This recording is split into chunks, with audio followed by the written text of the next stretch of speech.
Okay, it's time to dive a little bit deeper into text animation, which is something very common on websites with nice interactions, and explore a little bit of GSAP and see why it's such a time saver when it comes to text animation. So one of the most common text animation that you will see is things staggering, meaning one thing goes up and then another and then another. Now, when it comes to text animation, if I want each, let's say, word to animate and then the second line and then the third line, I need a way to target each one of them specifically. Now, right now, they're just one element. So if I trigger them or if I target even the class or an attribute here, I can only target the whole element. Now, if I want to animate the first line first, what I would have to do basically is select all of this, wrap this in a span, let's say, and call this line 1, just so that I can target and animate this first line, and then maybe the second one, wrap that in a span, and then call this line 2, and then give a class to each line so that I can animate them separately. Now, this is very tedious, and imagine I want the letters to stagger one after another. I would have to create a gazillion classes here. This would be very, very time consuming, and that's the way people were using to do that in Webflow, but that's really not efficient, and this is really where GSAP is really time saver. It can help us do this so much easier. So let's see how we're going to do this. Let's create a load animation.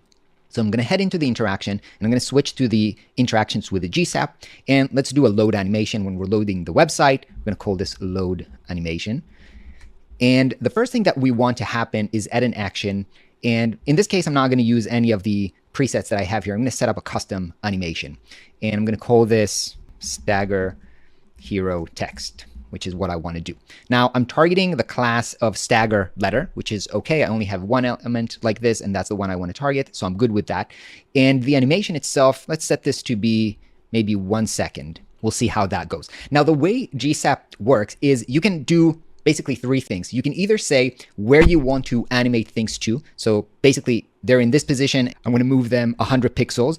And so I can play that now. And now you can see it's moving 100 pixels. Or I'm going to undo this. I can do it the other way around. I can animate from, not to the position where I am right now. I can either do from to a custom from and a custom to, or I just want to set the from, let's say, -100, and then to where I am right now, where the default is. So I'm going to play this. Now you can see it's animating back into position. I can do the opacity, for example, 0, and now it's going to both fade and move.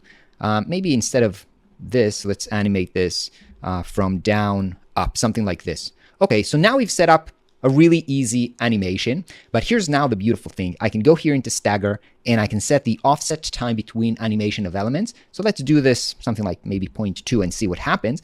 And I'm going to use this split text thing, which can split them either by line or by word or by letter. Let's see basically the default here by word. Let's play this. And now you can see 1, 2, 3. 1, 2, 3, and they're staggering. The first one is starting, and then 0.2 seconds later, the second one is starting, and then the third. And it basically cut them off and did the stagger automatically. And I can even do this by letter, and it's going to be 2, 2, 2, 2, 2. Now this is a little bit too slow, so maybe I'll do 0.1 here and see how that goes. Tuck, tuck, tuck.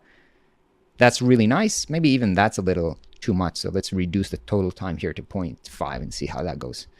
Okay, now this is really nice.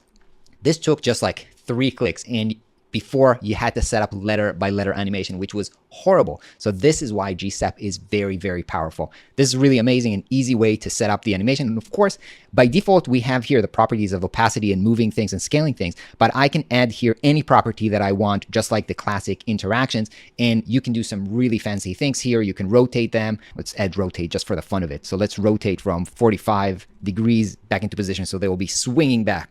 Broop. Actually, I was thinking about the other way around, -45. Let's play this. Okay, so now you can see you can really creatively do a lot of things. Now, by the way, here in the split text, we also have this mask, which basically puts every letter in its own mask. And then I can play this, and you can see that the letters are basically coming out of basically a mask. Some people like this effect better, and you can do really creative things with this masking as well. So this was a really, really easy way to set up staggering for letters. You can do this also for elements. If you have a grid with a lot of images, you can stagger a lot of different things here. Now, another really nice thing about GSAP is this timeline that we have here, which is, you can actually zoom this out to see this whole timeline. Now, right now, we've got this stagger animation, but let's also add another element animating maybe this button that we have here, so that, you know, first the letters are going to come in and only then the button is going to show. So let me select this one and add another action here, another custom one, and let's target the class that is selected, which is nice. This is the CTA button. And then let's do another from animation, not from to, just from. And then maybe very simple opacity, transition, and maybe, yeah, also -40. Let's see how this looks like. Let's preview this. Okay, so now you can actually see that this animation is randomly happening in the end here, in the middle of this stagger animation. I want to drag this all the way so that it's happening. Let's also make this longer, like 1 and with power 3 out. So it's only going to start almost at the end and actually not fall down like this, but come down from the bottom up. So you can see that by scrubbing this, it really gives me a powerful visual way to see when I want my animation to come up. And this is nice. They're basically both finishing approximately at the same time. I can drag this also to make it longer. So it's really an easy way to manage complex animation where multiple things are happening at the same time. Let's preview this again from the beginning. So this is happening and nice. So this animation is done and it's going to happen when the page loads. So I can preview this and you can see that we've got this animation happening, both elements, and that was very, very easy.